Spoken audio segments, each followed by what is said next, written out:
Welcome back to another episode of Behind the Burger, our podcast with the New Mexico Beef Council. I am here with Belinda Garland from the New Mexico Livestock Board. Belinda, will you introduce yourself and give us a background? Sure. Thank you for inviting me for this. My name is Belinda Garland. I am the Executive Director for the New Mexico Livestock Board. I've been here a little over 5 years now. So just a little background on myself. I'm working on my 34th year in public administration for the state and the counties. I grew up on a small ranch in Torrance County, and through my growing up, I had 4-H and FFA projects. I did livestock judging, which got me into college.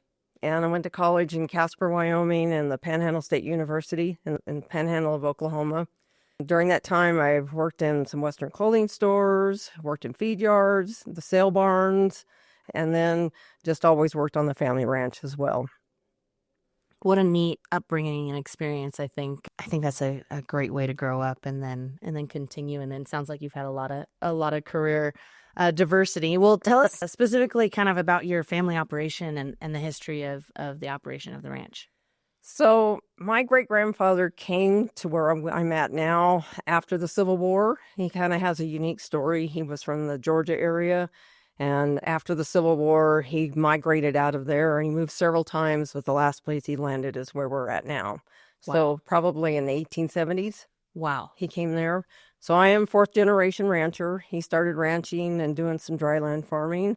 My grandfather continued that. My father continued it, and I have as well. So we've been there a very long time. We're kind of proud of our background, like most ranchers are. And like I said, we all worked. I have one sister. I didn't have any brothers. So my sister and I got to be the cowboys, which I think taught us a lot about just working cattle, a lot of work ethics. My father, like I said, he had us in 4-H where we showed steers and lambs. And also in FFA, I kept that up all the way through high school until I graduated. So we're very proud of our little operation. I think there's a lot of T-shirts and sayings now that sometimes the best cowboys are cowgirls, right? we can support that. What is the most rewarding part of being in the beef industry? I don't know. To me, I kind of have a bigger scope. I kind of think that I'm very proud that I'm a very crucial part of having survival on the earth for a lot of people and just protecting our earth. The ranchers, I know that we say we just raise cattle, but we don't. We take care of our land. We preserve wildlife. We really help all ecosystems out there. And I'm just a very small, tiny part of that, but I'm very proud of that. Absolutely. I think even in my role in an office, I know that getting to serve ranchers and getting to serve agriculture or the agriculture industry is an important part of feeding the world. Yes. Right? Yes. So obviously that's kind of talking about your ranching and your career, but speaking of the ranch, can you talk about New Mexico's landscapes and how that impacts how you care for the cattle and care for the land? So where we're located is kind of a unique area. We're right in the foothills of the Manzano Mountains on the east side. We're kind of right where the elevation starts to climb. So we do have to plan for winter there. We manage our bulls to where we're not calving too early just because of the late snows and the cold. And so that's part of it. We also we have pretty good grass where we're at if we have the rainfall like anybody else. But we manage our livestock and the protein and their nutrition based off the quality of the grass and the times of the year. So you have to take all of that into account when you're managing your herd. Do you want to calve in June? Do you want to calve in February? What's the weather like? What's the predator situation like? All of that comes into play. Oh, there's so many factors. It's almost unimaginable, all of the things as a rancher that you are a steward of and that you are paying attention to. Can you give an example of how you care for your cattle to ensure their health and well-being? I guess you already mentioned, checking protein levels and grass. So if you want to go more into that or something else. I think good vaccination of your livestock is very important. I know there's a lot of producers out there that don't like to vaccinate, but we actually, when I was a child, we experienced some blackleg outbreak, and I was very little too during the brucellosis time. But I think just vaccinating is very, very important. And just watching your animals. I learned an important lesson a couple years ago. I will say this. Why people calve in the spring and not in the summer? Because you have mastitis because it's so hot. Oh, I had a couple of cows had late calves. We really had never experienced a lot of that. And I was like, oh, now I see why you want your calves earlier. Because when the cows are giving a lot of milk and the calves can't get it all, you have to deal with mastitis. oh, okay. Yeah, I think that's the interesting balance of you don't want it too cold. Right. You don't want it too cold, but you don't want it too hot, right? There's Right. your reason. Right. And then just you have to pay attention to the quality of your grass, how much rain you're getting or not getting, and then the amount of cattle that you have on your grass. And there's just a lot of management, a lot of monitoring. Of course, you're always looking if you have something sick. We actually had some pink eye breakout in our cattle. It's been several years ago now, but Mike McAllister helped me work through that. Thank God for him. We all need a good veterinarian. Yes, we do. You always want to pay your veterinarian because you're going to need them. Yeah. You want him to call you back. Yes. Yes. But I think just monitoring and paying attention to your cattle is very, very important. Oh, and it's nonstop, right? Every day. Yeah, every day. We always have talked about, if a family member misses a holiday meal or something because they work in the industry, well, the cow's got to eat. It might be Christmas, but the cow's got to eat.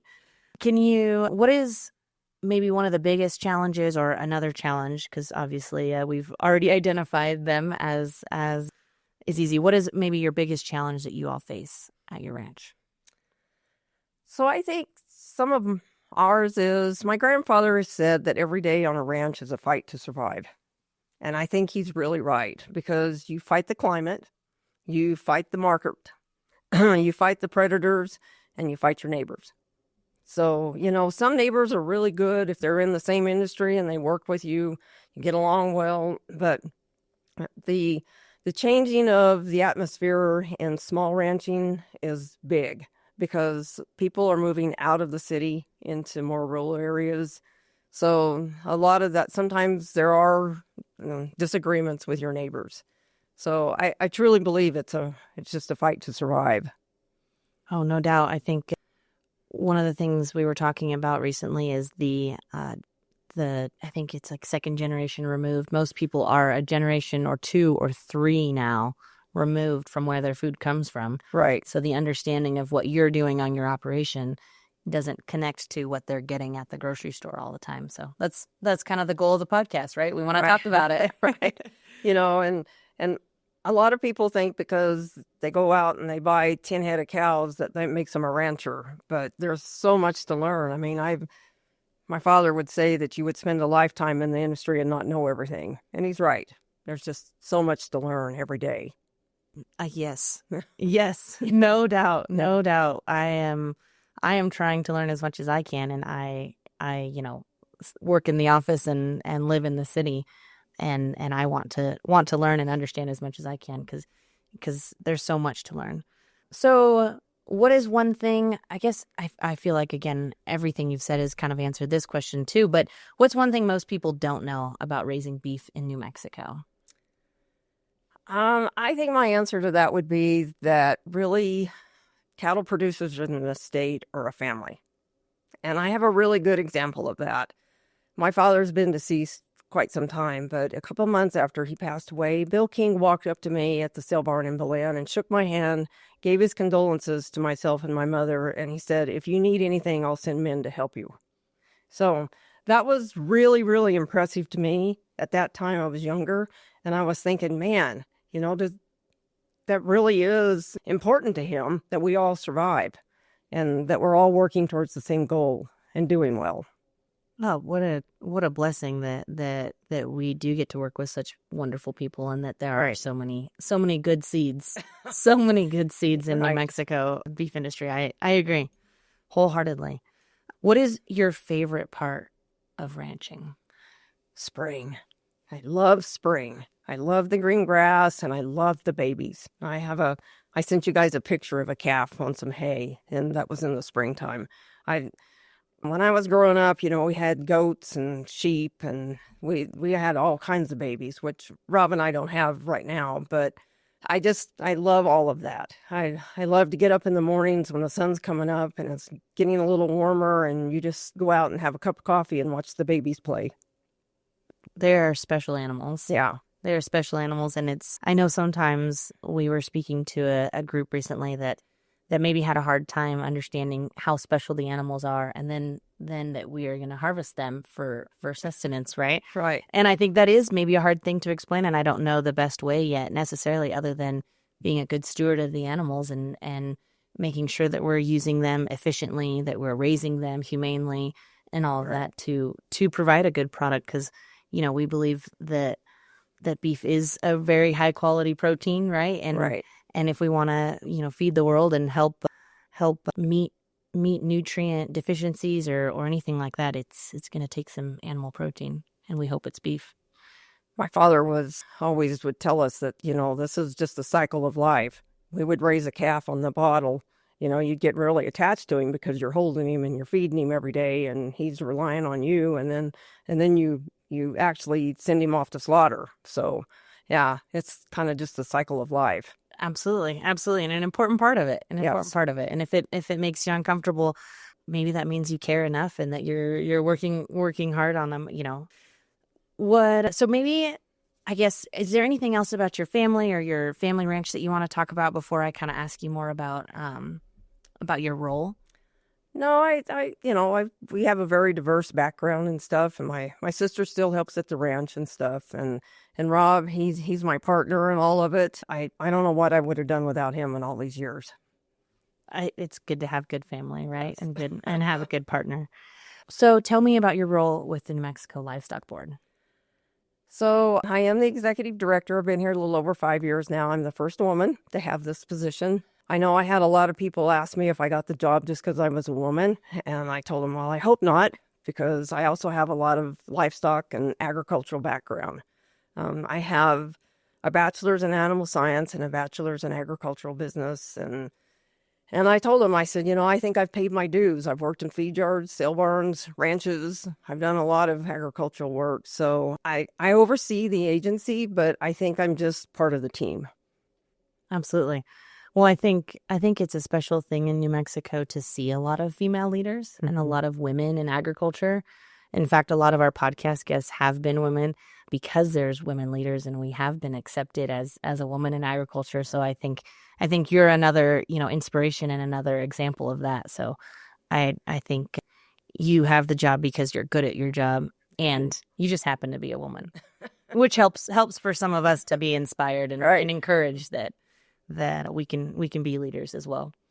And so is there something that you're excited about working on, or something that you've recently done at the Livestock Board? What's something that you guys are excited about?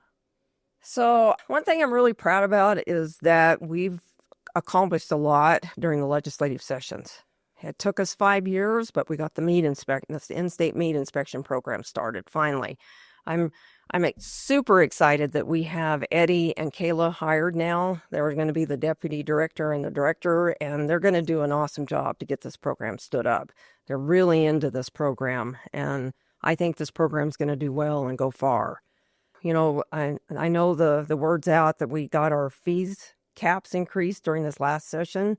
I think that during the past few years, we've just got a lot better reception from the legislators than what we did when I first started in this job. I think the thing that I'm the proudest of is that we function as one team now. There was a lot of division when I came, and now it's not Area 1 versus Area 4. We're just the New Mexico Livestock Board. And all the areas help each other. All of the inspectors are willing to train and assist each other, and we help the state vet in any way we can, that's just a big plus for the producers out there. And all of the enforcement and the inspections that we do are consistent across the state now. And I'm very proud of that. It took a huge effort on all of us to get that accomplished, but I think we're there. Oh, you absolutely should be proud of that. I think we're everyone's better when working as a team. And congratulations on the legislative session as well. Thank you. So when we were talking a week or two ago, and you were hoping for some snow, right? And which snow and cold means maybe you're breaking ice on the water troughs, maybe you're checking calves in the snow, and then you're also getting up and driving to town for your job. So what makes you continue to do it? What makes you continue to ranch, continue to support the beef industry? I have loved this industry since I was a child.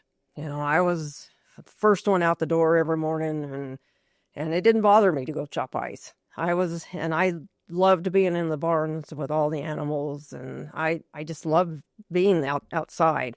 I mean, I get up and I go to an office because I need to pay my bills, and I like the job that I have. I do, don't get me wrong, but being in the corrals and being with the animals is really where I want to be every day. And maybe one day I'll get to do just that. Absolutely. That would be well deserved. Yeah. And I did get snow. I got like 12 inches of snow that week. Yeah, that's always the conversation. And then you hope. I know this time was good to ask, hey, did you get the snow you were hoping for? This time was good. Other times, you don't want to ask. Well, we appreciate that you continue to work in your role and continue to raise cattle. Is there anything else that you'd like to add about the beef industry or the livestock board or? Some people think I'm crazy, but I think the livestock industry, cattle producers in particular, they need to really protect their heritage and the laws that are out there. Chapter 77 that the New Mexico Livestock Board oversees those laws were in fact really before New Mexico was a state. And they're so crucial to protecting this industry. And that's what us and New Mexico cattle growers, New Mexico Beef Council, that's what we're all working together to preserve out there. And I think if we lose those laws and those protections, this industry might be in trouble. So I really encourage everybody to stay focused, stay educated, and help wherever they can. Absolutely. I think that's an important message. I think on the Beef Council, we hope we can tell the story of the heritage and tell the story of how important it is and continue to promote ranching. And then we appreciate you and the Livestock Board and the cattle growers pushing on the policy side, because I think it takes all kinds of kinds. It does. So as kind of a last question, what's your favorite way to eat beef, or maybe a favorite recipe? If you'd be willing to share it, we could put it on the website. But what's your favorite? I have to tell you, I'm a taco person. I love tacos. Ground beef, shredded beef, any way you can fix beef in a taco, I'm there. So I don't really have a recipe for you, but I might try to find one and send it to you. Okay. But I love like the shredded beef brisket tacos with green chili. That's good. I could eat those every day. Me too. I love tacos. That is a great one. Well, I know we have tons of taco recipes in the queue, but maybe we should customize one for you that we'll put on our website that's got green chili on there. Okay. That'd be pretty special, because I know we've got to have the New Mexico flavor. There you go. Perfect. Well, I just thank you so much for joining us for the podcast, and appreciate all you do, again, to raise cattle to help feed the world and to work in the Livestock Board. We really appreciate your role in the industry, and thank you for joining the podcast and taking a chance. Thank you. Thanks for having me. Behind the Burger is a podcast produced by the New Mexico Beef Council with the goal of telling the stories of the cattlemen and cattlewomen of the New Mexico beef industry. Thank you for joining us for today's episode. If you would like more information, please visit nmbeef.com. Whether it be a burger, a steak, or another beef dish, we hope you are enjoying beef at your next meal.